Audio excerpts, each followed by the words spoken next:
বাণিজ্য আর ব্যবহারের দিক থেকে দেশের সবচেয়ে বড় ও ব্যস্ততম স্থলবন্দর বেনাপোল। আমদানি রপ্তানিতে ব্যবসায়ীদের প্রথম পছন্দ এই বন্দর। তবে গত এক যুগেও বন্দরটি রাজস্ব আয়ের লক্ষ্যমাত্রা অর্জন করতে পারছিল না। সদ্য সমাপ্ত অর্থবছরে ভেঙেছে সেই রেকর্ড।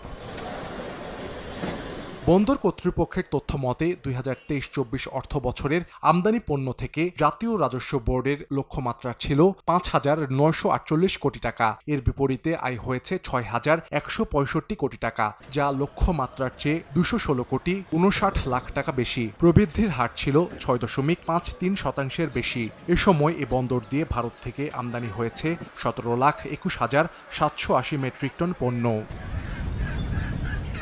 ব্যবসায়ীরা জানান, বেনাপোল বন্দর দিয়ে আগের চেয়ে অনেক সহজে পণ্য আমদানি রপ্তানি করা যায়। এমনকি সড়ক যোগাযোগ উন্নত হওয়ায় বেড়েছে বাণিজ্য।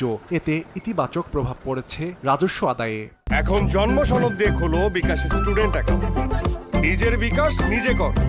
পদ্মা সেতু হওয়ার পরে আমাদের 5 থেকে 6 ঘন্টায় আমরা সম্পূর্ণ মালটা ক্যারিং করতে পারি, পৌঁছে দিতে পারি পার্টির ঘরে, আমদানিকারকের ঘরে। অবকাঠামো উন্নয়ন এবং বেনাপোল কাস্টম হাউসের নানাবিধ পদক্ষেপ, বেনাপোল বন্দরের নানাবিধ প্রকল্প গ্রহণের ফলে এবার রাজস্ব আহরণের বৃদ্ধি পেয়েছে। তার কারণ হলো বেনাপোল বন্দরমুখী হয়েছে আমদানিকারকরা। আর কর্তৃপক্ষ বলছে, বন্দরের অবকাঠামো উন্নয়নে ব্যবসায়ীরা এ বন্দর বেশি ব্যবহার করছেন।